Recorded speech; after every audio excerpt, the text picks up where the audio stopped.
You're listening to Women's Media Center Live with Robin Morgan.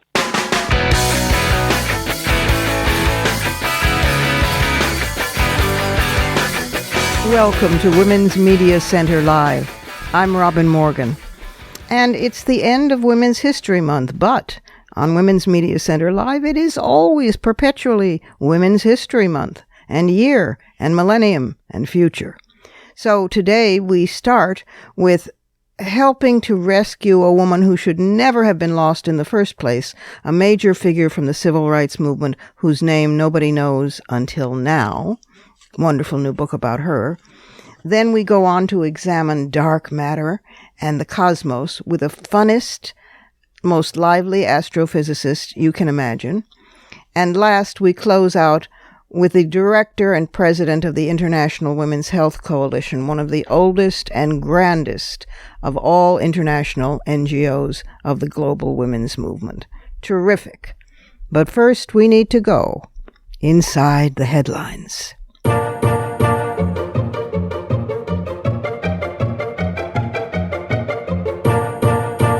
Questions that occur to me, in the middle of the night, like, why can't the senators who are blocking Obama's Supreme Court nominee be impeached? I mean, really, just putting that out there. They are not doing their job. They are defying the Constitution. That is a high crime and misdemeanor, at the very least a high misdemeanor, seems to me. Well, at least, although we are in an endless election year, at least we're not in Brazil. Look at it that way. In Brazil, President Dilma Rousseff, a woman, is facing impeachment over corruption charges. So was her mentor, previous President da Silva, because he is now also up for corruption charges, although she has put him out of the way of indictment by naming him her chief of staff. The legislature would have acted earlier on her, but many of them are open for indictment on corruption charges, and one, I think, on murder even. That's dramatic. There are street protests going on. They have the Zika virus going there, and the Olympics are coming. So we can be glad we're not in Brazil, unless some of you listening are in Brazil, in which case my deepest sympathies and good luck with that. It's hard enough being in the United States. And for anybody who thought women were ever, always incorruptible, think about that. But maybe our incorruptibility, mythic though it may be, is behind the reason the White House is nominating General Laurie Robinson of the Air Force to lead all military forces in North America. Yeah, if confirmed by the Senate, of course there's always that, she will become the first woman to head one of the U.S. combatant commands. There are 6 of these commanders who oversee military operations in different regions of the world. According to Pentagon figures, a little more than 6% of generals and admirals are women, 17% of officers are women, and 15% of enlisted service members are women. And of the 38 4-star generals and admirals, there are 3 women, including General Robinson. So congratulations to her. On the more serious news front, about a quarter of all deaths globally are attributable to environmental factors that are preventable, such as air and water pollution. This is a World Health Organization report. Based on data from 2012, the biggest scourges were air pollution, which caused significant lung and respiratory infections and also heart disease and cancer. Then water pollution and poor sanitation contributed to diarrheal diseases and infant mortality, with Africa and Asia having the most environmental deaths. 1/4 of all deaths are preventable and attributable to environmental factors that we could change. Then an update to last week's report on the Supreme Court of Afghanistan lifting the death sentences and commuting many of the other sentences of those who, in a lynch mob, murdered Farkhunda, the young woman who was beaten to death after somebody falsely accused her of attacking the Quran when actually she was defending it. So we were deploring the Supreme Court decision, and the Afghan president since has ordered his government to reopen the case. This was just days after the country's high court reduced the sentences. That's the good news. made all the more ironic by the bad news that the president's spokesman walked that back, claiming that under the Afghan constitution, the president, quote, cannot interfere in affairs of the judiciary. Great leap forward, enormous lurch backward. By the way, if you want to make some headlines yourself, the Women's Media Center Progressive Women's Voices program, which is the premier media and leadership training program for women in the country, is open for 2016. The training dates are May 7th to 8th in San Francisco and June 4th to 5th in Denver, Colorado. And the training is supported by the Women's Media Center and provided at no cost to those who are accepted. So you can complete and submit the application form on the Women's Media Center, womensmediacenter.com. And the deadline is midnight Pacific Standard Time, April 3rd.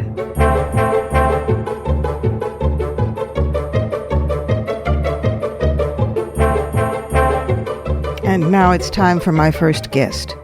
Dr. Jennifer R. Scanlon is professor of gender and women's studies at Bowdoin College, Brunswick. And her new book, Until There Is Justice, The Life of Anna Arnold Hedgeman, is what we're going to discuss today. If you, like me, had ever wondered why there were no women speakers at the great Martin Luther King March on Washington, stay tuned. Dr. Scanlon, Jennifer Scanlon, welcome to the program. Thanks very much. And congratulations on this book. At last. It's called Until There Is Justice, The Life of Anna Arnold Hedgeman. This is so overdue, and I'm so grateful that you have done it. Those of us who were in the civil rights movement knew of her. I never had the chance to meet her, but she was an amazing woman. She should be as much a household word as Martin Luther King is. And of course she's not.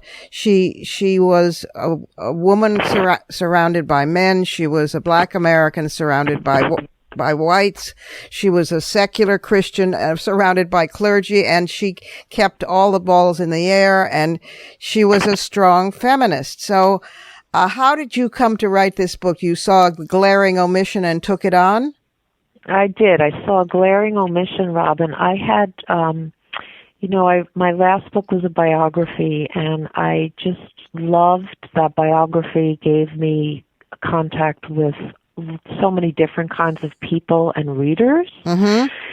And so, I wanted to write another biography. So I knew this story about women at the March on Washington, and that many African American women had been involved in the march but not allowed to speak. And I thought, there's a story there, and I need to explore it further. So I first thought, well, maybe I'll write a kind of a circle biography of a handful of women and bring them together at the march and kind of tell each of their stories.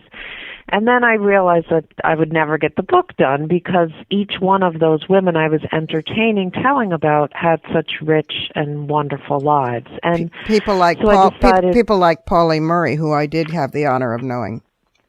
People like Pauli Murray, that's right. And so I thought, well, why don't I think about which one of these women I feel is, the most sort of understudied and whose story needs to be told. And I honed in on Hedgeman, and I thought, okay, this is really where I want to spend my time, is with her. She was the only woman on the March's planning committee, wasn't she? And she was That's right. She was pretty pissed off that there were no women speakers on the program.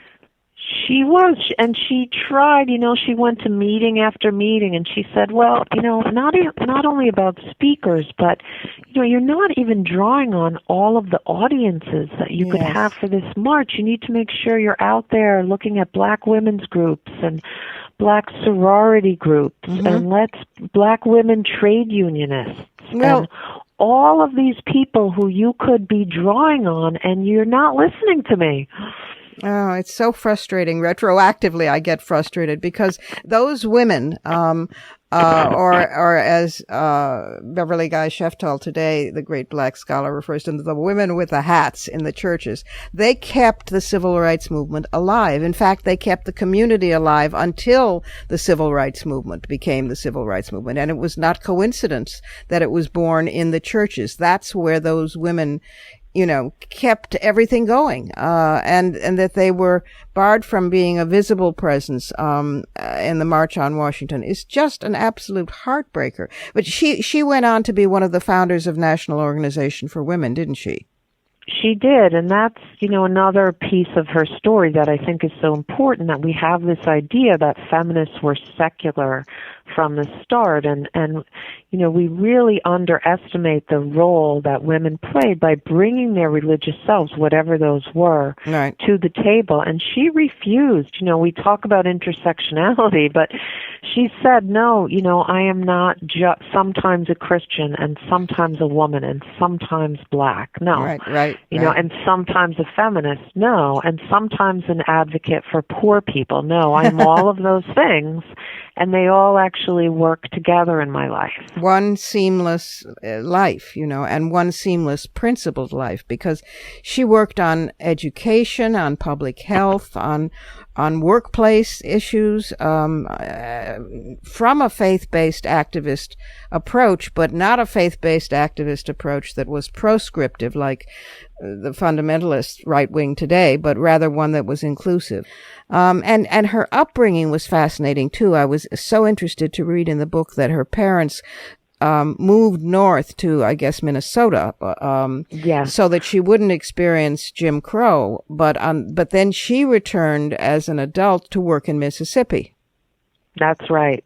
And that was really her first encounter with Jim Crow. And her father had raised her to believe that the South was a really special place. So even though he left it looking for opportunity, it was culturally, he felt it was an incredibly rich place for African Americans. And he told her that all her life. And so, like many men and women of his generation, as a parent, he didn't want to spoil the promise of the world for his daughter. He wanted her to believe that anything was available to her. Yes. And that played a big part of who she was. That was a big part of her religious faith as well. And then, of course, she got to Mississippi and she found out about the racism that, of course, existed in the North, too, but it really was a big slap in the face. But she also became very active in Democratic Party strategizing, didn't she? She did. In fact, she played a significant role in getting African Americans to see themselves as people who could influence an election. And that was with Harry Truman. Once he had succeeded Roosevelt after Roosevelt's death, then he faced his first election. And it was really, he was quite threatened in that process. And she was the main drive behind getting Black Americans to say, yep, we know what we want and we're going to pay for it. We're going to finance a campaign. And so she played, again, there were so many times in her life where she played a critical role in moving something forward. And in that case, it was Democratic Party politics. Yeah. The spread of her portfolio is really, really, really impressive. But the thing, that is most touching to me is her friendships with other women, Black women activists, and in fact in the founding of now white women activists. Ella Baker, the great crusading journalist and activist, and as we said before, Reverend Pauley Murray. These were women's friendships that before women's friendships became chic, kept them going and kept them from, when they were knocked down, enabled them to get back up again. Yeah, and they provided a space where women could say, this is what I'm experiencing. And then, of course, for Black women in the civil rights movement, it was really difficult to figure out when were you going to be public in your, in protesting what it was you were experiencing. And by no means were they of one mind on that. Right, of course not. What's fascinating to me is that as one would have supposed, these women are finally coming to surface. And I'm so grateful about in this case about Hedgeman, because she was something really else, you know. You must have been thrilled as you discovered more and more of this in her life. I was thrilled. I mean, and I discovered 200 boxes of her papers that hadn't been processed in a small museum in Ohio. Wow. And so to be able to go back there, you know, a week at a time and spend 10 hours a day just going through box after box and finding all kinds of things and realizing that just the richness of Hedgeman's life, and as you say, her relationships with other people, her principled stand on things. There's this incredibly touching anecdote that at the March on Washington, she scribbled on her program that I have a dream.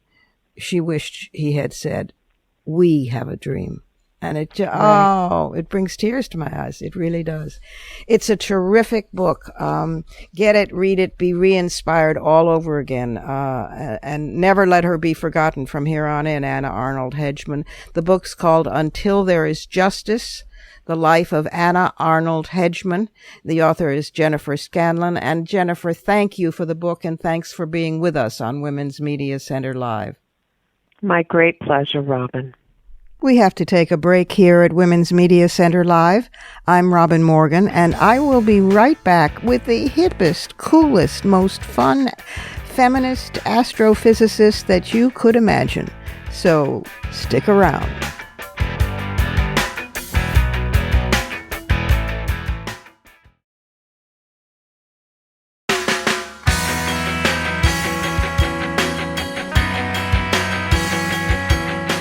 You're listening to Women's Media Center Live with Robin Morgan.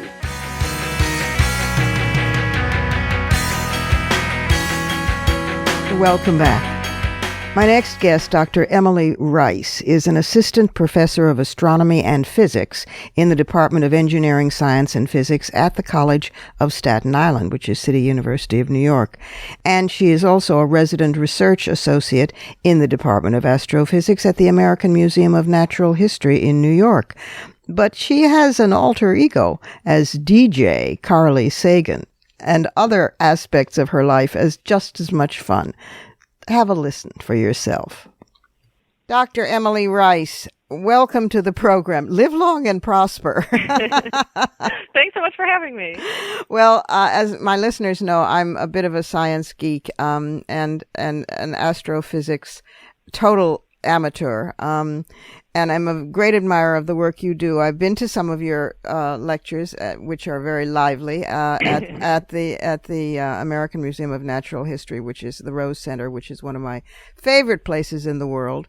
And you have this wonderful alter ego called the DJ Carly Sagan. Yeah. It's the worst kept secret in the universe, I think. Although it does still confuse some people. Well, tell me how an astrophysicist like yourself comes to also be DJ Carly Sagan in these wonderful Astronomy on Tap events in New York City. Start there. It started very organically. It was kind of it was even a remnant from my college days, and so I have kind of a little bit of a winding path coming into astrophysics. When I went to college, I didn't really know what I wanted to do.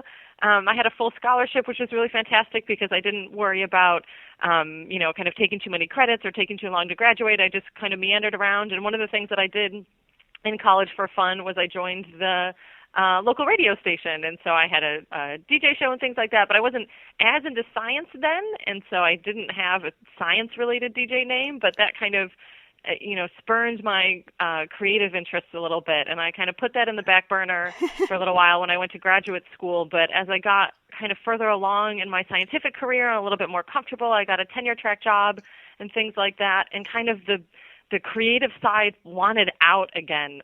And Astronomy on Tap happened. It started, almost 3 years ago now, and it was actually started by a colleague of mine. She was a postdoc at New Haven and had done a couple events there that she called Astronomy Uncorked because she is a wine person. And so she had these fantastic events at wine bars, and she realized that New Haven was a very small town. A lot of people had to drive, and so she said, this would go great in New York City. Sure. And so she contacted a couple of us that are New York City based, and we said, yeah, that sounds awesome. We're too busy. We can't do it. Like, we take the lead. We might help out.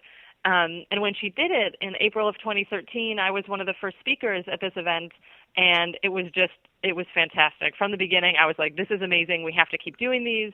And I kind of, at the time, took over hosting a little bit. I had organized some games, and because I was local, I helped out a little bit. And just from there, we kept going. And after several events, the first couple events, I used my DJ name from college just to kind of, I didn't want to be a scientist or a professor or a doctor or anything like that.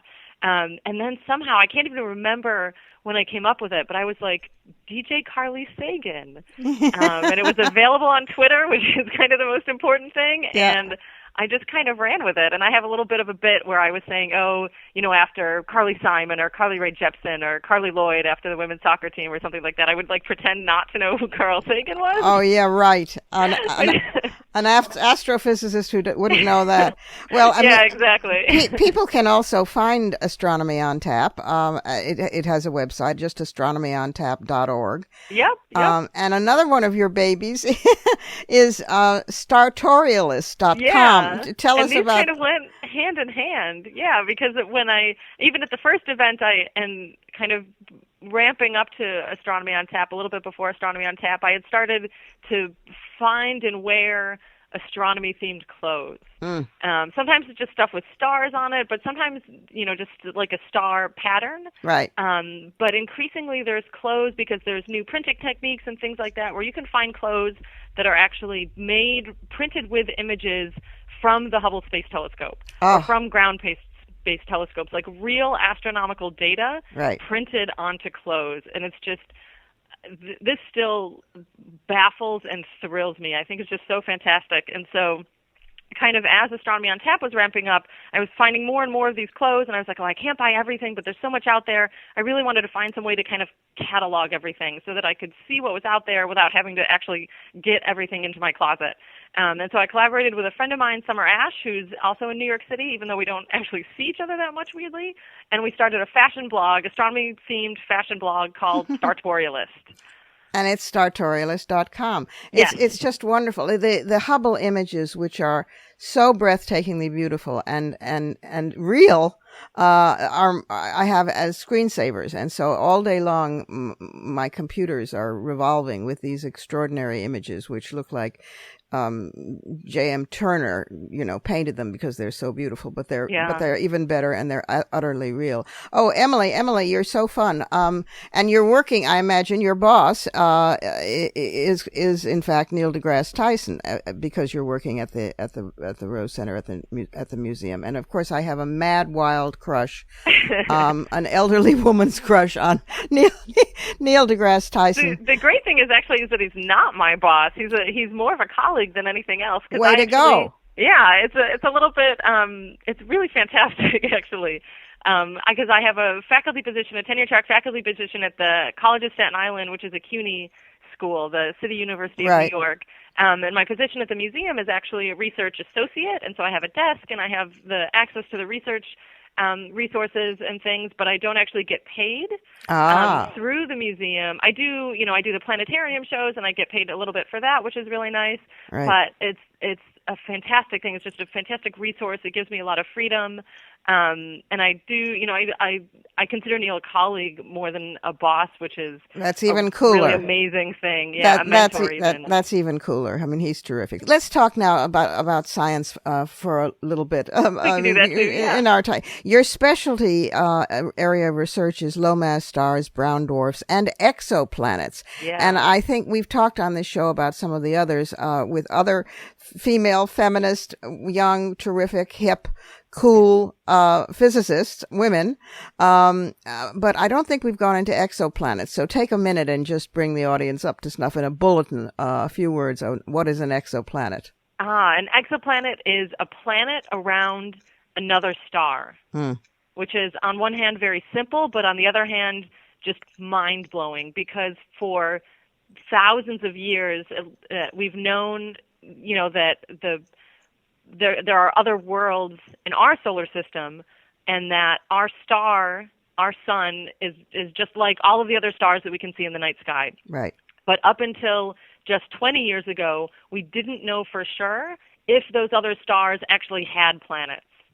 And now we know that not only are there thousands of planets that we know about, there has to be billions of planets all around all of the stars in our galaxy, and there's even planets that we don't have in the solar system that exist around these other stars. Like, we have Jupiter, we have Earth, we have Uranus, we have Neptune, we have the set of 8 planets in our solar system, and there are planets around other stars that are more massive than Jupiter within the orbit of Mercury, for example, around many stars. And these things that we just, and planets in between the mass of the Earth and Venus and Neptune, which just doesn't exist in our solar system. Neptune is about 17 times the mass of the Earth. And so if you have something 5, 10, 15 times the mass of the Earth, that we don't know what that's going to be like. It doesn't exist in our solar system, but we've found them around other stars. And so this field has just exploded. And to know about these thousands of worlds that exist around other stars, it's just mind-blowing. It's so awesome. We're in a golden age of astrophysics, because even in the last 5 to 10 years, we've discovered things that you all have discovered things that totally change our conception of where and how we are in the universe. Yeah, absolutely. On both the smaller scales, like these exoplanets, I consider kind of the smaller local scales, because we can only find them really nearby. It's like we have, we're in this huge dark room and we just have a really tiny flashlight to be able to find these things. Right. Because, we're not special, because we're just tossed somewhere. We extrapolate that, these planets are all over the galaxy and they must be all over other galaxies as well. But we've also changed the way that we think about the universe on the largest scale, too. In the last several decades, we now know that most of the matter in the universe is not actually normal matter, normal atoms and molecules that make up us, but this dark matter that interacts via gravity but not via light or any other of the forces in the universe, and we don't know what it is. We know it has to be there, but we don't know what it is. It's so amazing. Emily, we're running out of time and not enough time to talk about women and STEM, although we talk about that a lot on this program. But what I want to know is, you are so lively and funny and terrific and smart. We need a woman's popularizer science expert out there, along with, Bill Nye the Science Guy and Tyson and the few others who are all terrific. But I want you to have a show in which you regularly demystify science and communicate what fun and how cool and how absolutely wonderful it is. Oh, thank you so much. I would love to have that too, honestly. I have to be careful that I don't get caught measuring the curtains in Neil's office or anything like that. But right, you betcha. I'm learning from the best, which I'm very, very lucky to be able to do. And I'm going to definitely visit both websites, Startorialist, Startorialist, Startorialist.com for the coolest clothes in the world, and astronomyontap.org to find out where DJ Carly's is playing next, and we'll watch for your work and your lectures. Thank you so much. And now it's time for the Surrealism Corner.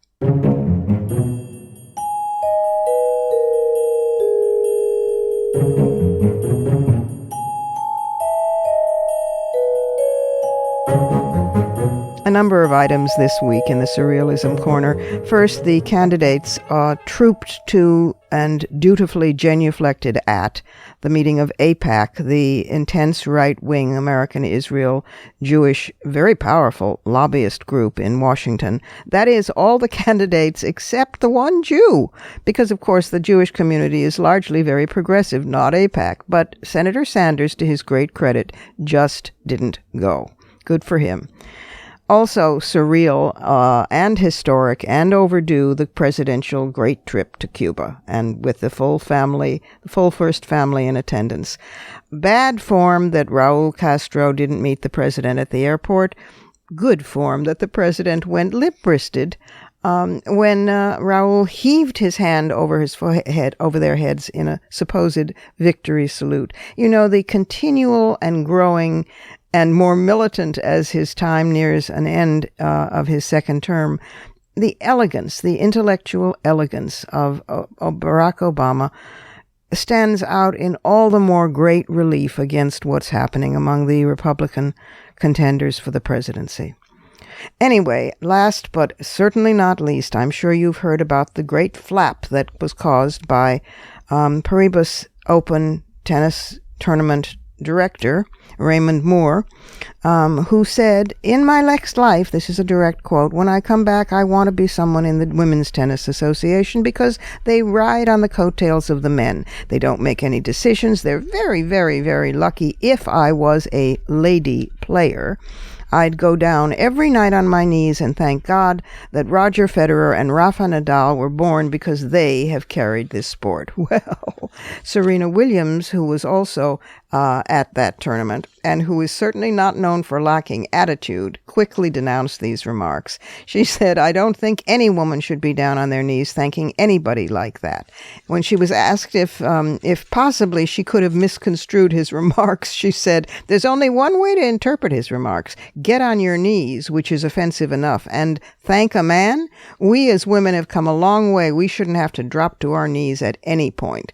And she expressed a special shock that he made these comments when excitement over her Grand Slam bid caused tickets to the women's final at the U.S. Open last year to sell out before the men's final for the first time in tournament history. "I'm sorry," she said. "Did Roger play in that final? Or Rafa? Or any man play in that final that was sold out before the men's final? I think not." You look at someone like Billie Jean King, who opened so many doors for women's players and women athletes in general. This is a disservice to her and every female, not only female athletes, but every woman on this planet that has tried to stand up for what we believed in, being proud to be a woman. Patrick McEnroe, during ESPN's broadcast of the subsequent men's final, called on Moore to step down. He said his comments were completely unacceptable and that he, McEnroe, was absolutely livid. Since then, of course, a number of sportscasters and sports writers, many of them male, in fact, have agreed that Moore should step down. I couldn't agree more. Moore did make a half-hearted apology. He's got to go. Oh, and by the way, Novak Djokovic, himself a bit of a joke, top-ranked male player playing in the final, decided after seeing this pile of doo-doo on the grass that he would walk over and voluntarily step in it. He said that men were more popular players and deserved greater compensation than women. Then, in the most patronizing statement ever to come out of a tennis court, Djokovic went on to say that he had respect for women athletes, quote, "knowing what they have to go through with their bodies, and their bodies are much different than men's bodies. Duh. They have to go through a lot of different things that we don't have to go through. You know, the hormones and different stuff. We don't need to go into details. Ladies know what I'm talking about. Really, great admiration and respect for them to be able to fight on such a high level." So Novak Djokovic is not only a joke, but he's a moron of a jock. And that's the crowded Surrealism Corner.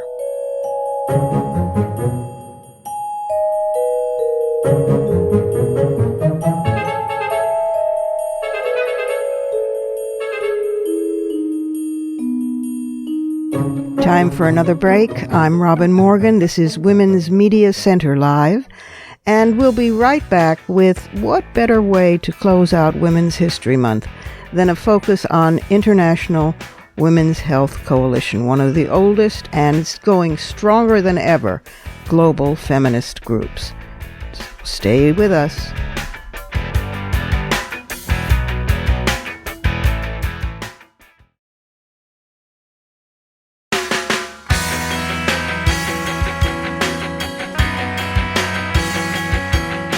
You're listening to Women's Media Center Live with Robin Morgan.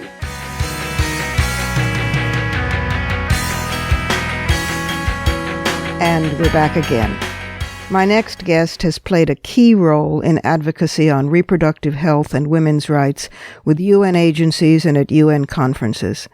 She is Françoise Girard, and she's president of the International Women's Health Coalition, IWHC, and an advocate and expert on women's health, human rights, sexuality, and HIV/AIDS. Françoise Girard, welcome to the program. Thank you, Robin. It's a pleasure to be with you. It's a pleasure to have you on. I have enormous respect and love for the International Women's Health Coalition, going way back to its founding. But there are a lot of younger folks who don't know the history of the work of IWHC, which was founded, I believe, wasn't it 1984? That's correct, 1984. Right. Yep. And it's, its primary mission has always been to promulgate and advance further the sexual and reproductive health and rights of women and girls in the global South primarily, but not exclusively. So tell people, bring the listeners up to date on what IWHC is doing these days. Well, we're continuing to advance women's sexual and reproductive health and rights, and with a focus on young women in particular, at the global level. And we're known for that work of trying to influence global norms through international negotiations. Some of the listeners may know the work we did at the International Conference on Population and Development in 1994, which is the historical conference that put reproductive rights on the global map as an approach. In spite of population control, which used to be the frame. That's right, and that was done in spite of and over the pitched objections of the coalition of the Vatican, the Islamists, and the religious fundamentalists in the United States. So, correct. That was historic, that conference. And That's right. And what was important about it was that instead of thinking about population matters as a sort of top-down, we need to control the birth rates, and force women to accept quote-unquote family planning. The approach will be, we'll put women at the center of programs, we'll assume they can make their own decisions and can be their own agents, and we'll give them the information and the services they need to control their fertility according to their own decisions. And that's reproductive rights, and that continues to be one of our banners at the coalition.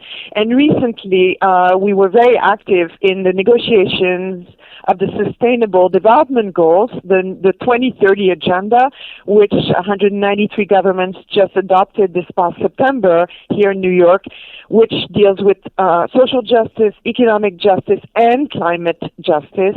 And of course, it was very important for us as the International Women's Health Coalition that reproductive rights would feature in this new agenda, and they do. And we face the same opposition.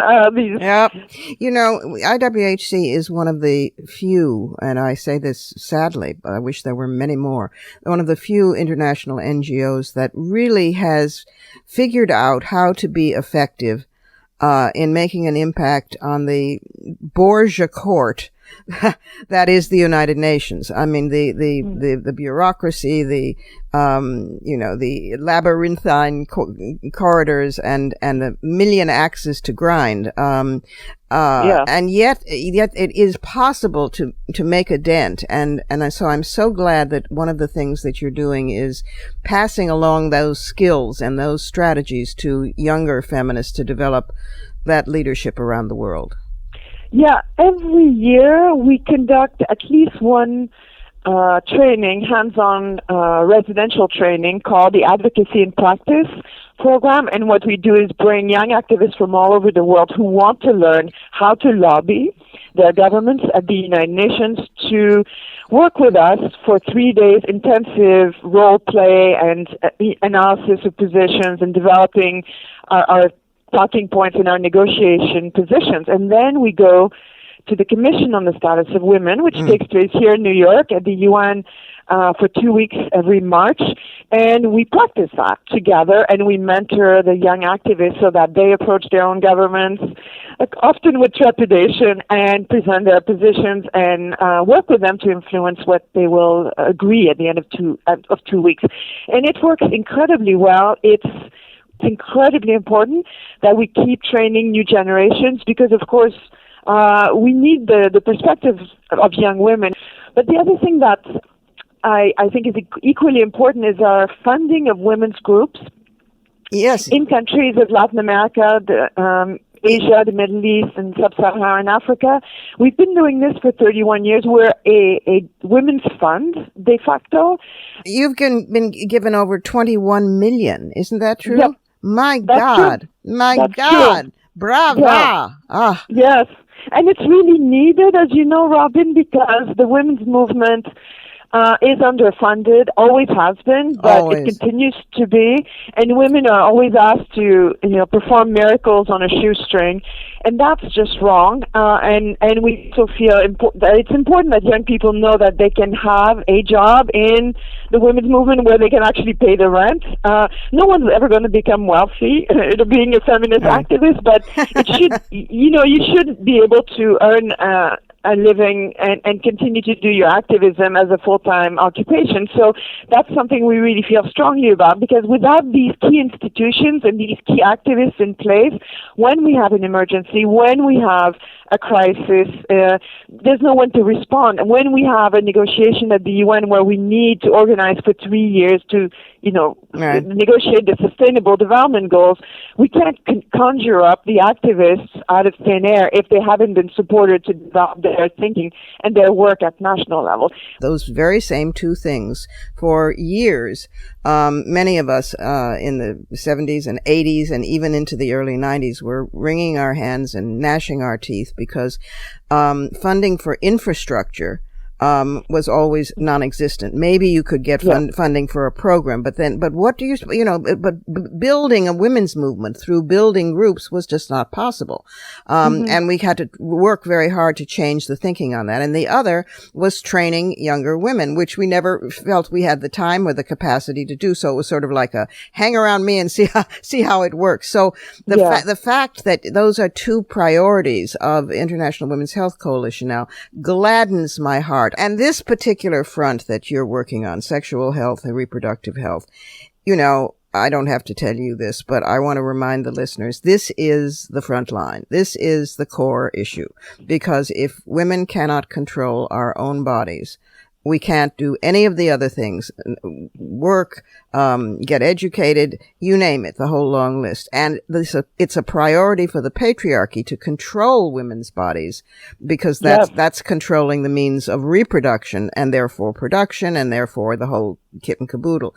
So we see it now, of course, in the United States with the assault recently on the Planned Parenthood clinic, and with the continued back and again and again and again assaults by the religious right against women's reproductive rights and freedom. And elsewhere in the world, it's the same thing. And you really are on the front line. So we are indebted to every bit of work that you do.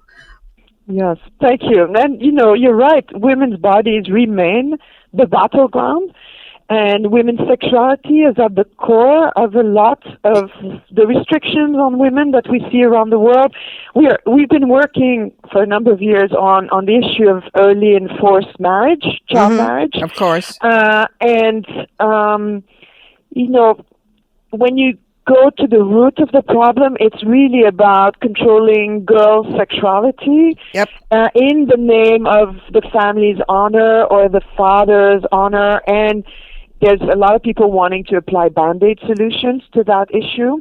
Let's give families cash transfers, or let's just keep girls in school. And these are important parts of the solution, but unless we get to the ultimate issue, which is control of sexuality and gender inequality, I don't think we're going to really see the transformation we need. Precisely. Before I forget, Françoise, give the website so that people can find out more about IWHC or get involved in some way. Yes, it's www.iwhc.org, International Women's Health Coalition, our initials, our acronym. And there's a lot of resources on there, fact sheets, campaigns, profiles of our partners. If you want to know more about the Sustainable Development Goals, we have explanations for the budding activist who wants to use that framework in their own context. And what's important, in fact, and very exciting about the Sustainable Development Goals is that it's a 15-year agenda for the whole world. This isn't just for poor countries. The U.S. has signed on to it. Everybody is supposed to achieve it. There's something in the Sustainable Development Goals for everybody. You know, reproductive rights is still a work in progress in the United States. Access to sexual and reproductive health services for young people is still a work in progress. Ending forced marriage, there's some of that is going on in the United States. So for your listeners who are in the U.S. who think, well, this is at the United Nations and it's not for us, no, it is actually something the U.S. is committed to, and where you can make a difference by working on it in your own community. Yes, precisely. For our listeners in China and Japan and Mexico and the United States and everywhere else, this is the frontline issue. It's a wonderful, great organization, and sustaining it for so long is in itself a triumph. So thank you. Yes, isn't it true? It's true. Yeah. Yes. Founding it is one thing, but sustaining it is where the rubber meets the road. So thank you, Françoise, for everything that you do and are. Thank you for IWHC, and thank you for being a guest with us on Women's Media Center Live. Thank you, Robin. I enjoyed it, and I hope to talk to you again soon. And now it's time for our new little feature, We Told You So.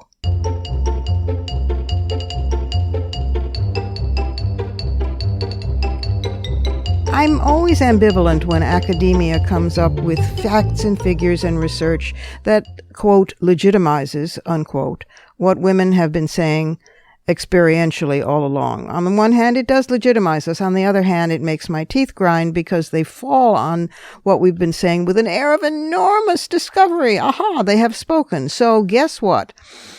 Research now from Cornell University has discovered that work done by women, wait for it, isn't valued as highly as work done by men. Surprise!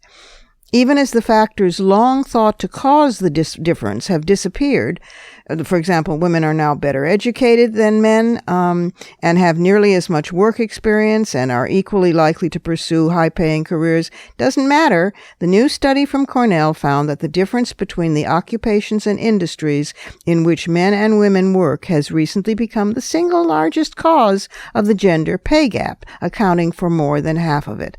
But then another study shows, in fact, that when women enter fields in greater numbers, pay declines. In other words, we're blockbusters for the same jobs that men were doing before. So, once women start a job, says Dr. Paula England, who's a sociology professor at NYU, and the co-author of one of the most comprehensive studies of the phenomenon, she says once women start doing a job, it just doesn't look like it's as important to the bottom line or requires as much skill. Gender bias sneaks into those decisions. Her study found that when women moved into occupations in large numbers, those jobs began paying less, even after controlling for education, work experience, skills, race, and geography. And guess what? The reverse was true when a job attracted more men. For example, computer programming used to be a relatively menial job done by women. But once male programmers began to outnumber female ones, the job began paying more and it gained prestige. So today, differences in the type of work men and women do account for 51% of the pay gap. But then there is the other one where women are doing the same job and also getting shafted.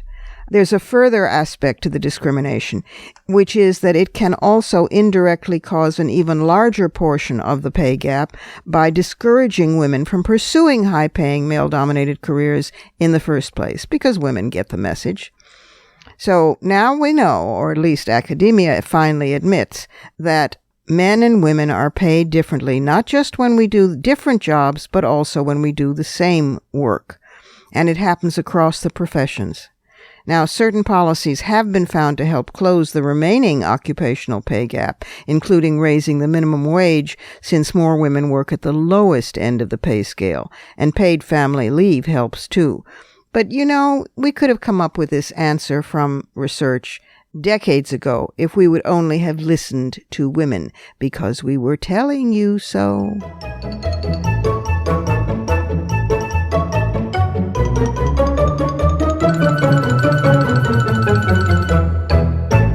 Time for one last pause here at Women's Media Center Live.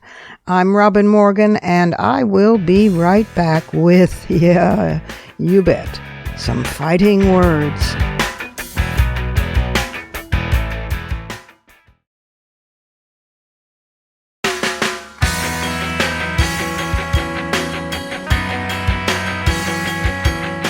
You're listening to Women's Media Center Live with Robin Morgan.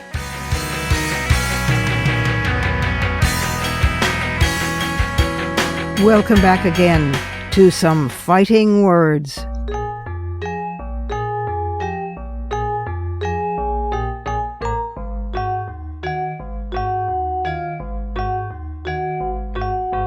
I'm going to give us a break from all Trump all the time. This week, I think fighting words are deserved by the fact that apparently young women are getting very bad sex. They're not having good sex. This is outrageous, at least the heterosexual ones. So President Obama is trying in his 2017 budget to remove federal funding for abstinence education because, more than $2 billion spent on it over the past quarter century might as well have been flushed down the toilet. Yet an article in the New York Times quotes the Center for Disease Control and Prevention as saying that fewer than half of high schools and only a fifth of middle schools teach all 16 components that the agency recommends as essential to sex education. Only 23 states mandate sex ed at all, and only 13 require it to be medically accurate. Oh my God. Even the most comprehensive classes focus on a woman's ovaries and kind of blur over or outright ignore the vulva, the vagina, and certainly the clitoris. So, it's no surprise that according to the largest survey on American sexual behavior conducted in decades, which was published in 2010 in the Journal of Sexual Medicine, researchers at Indiana University found only about a third of girls between age 14 and 17 reported masturbating regularly, and fewer than half, have tried even once. Boys, on the other hand, masturbated all the time and used this as a reason that girls should perform oral sex on them, which, by the way, was not reciprocated. So, the rise of oral sex, as well as its demotion to an act that is far less intimate and meaningful than intercourse, was among the most significant transformations in American sexual behavior during the 20th century. And in the 21st, the big change appears to be an increase in anal sex. A 2014 study of 16 to 18-year-old heterosexuals found that it was mainly boys who pushed for anal sex, and they regarded it less as a form of intimacy with the partner, who, by the way, they assumed would need to be and could be and should be coerced into it. Oh my God. They regarded it more as a competition with other boys. They expected girls to endure the act, which the girls in the study consistently reported as painful. And then both sexes blamed the girls themselves for the pain, calling them naive or unable to relax. One said, "If he's sexually satisfied, then I'm sexually satisfied." What century are we in? Then a 2010 study published in the International Journal of Sexual Health made an interesting comparison between early experiences by nearly 300 randomly chosen U.S. and Dutch women at two similar colleges. They were mostly white, middle class, similar religious backgrounds. So, the Americans had become sexually active when younger than the Dutch. They had more encounters with more partners. They were less likely to use birth control, and they admitted pressure from friends or partners. The Dutch, on the other hand, their early sexual activity took place in caring, respectful relationships. They communicated openly and honestly with their partners, whom they knew very well, they said. They talked about what felt good, what didn't, what kind of contraception or protection they would need along the way. They reported more comfort in their bodies and more pleasure. The Dutch said that teachers and doctors had talked candidly and openly to them about sex, pleasure, and the importance of mutual trust, even, wait for it, love. And there was a stark difference in how the parents approached the topics. The American moms had focused on potential risks and dangers, while the American dads, if they said anything at all, stuck to lame jokes. Dutch parents, by contrast, talk to their daughters from an early age on about both joy and responsibility. What a difference. This is appalling. If you know some young woman whom you suspect might not be having good sex, talk to her. If you are such a young woman, get information and fast. You don't have to put up with this.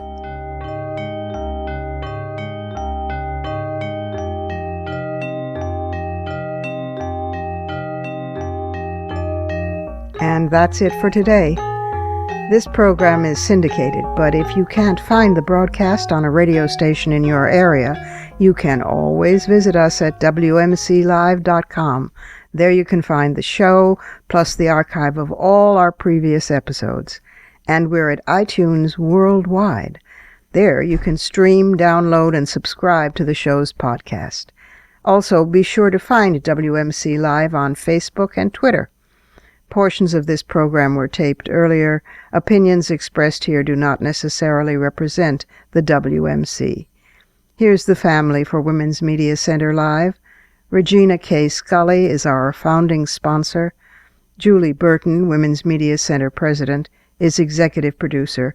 And I'm Robin Morgan, your producer and host. Thank you for being with us. Don't forget to join us next week right here on Women's Media Center Live.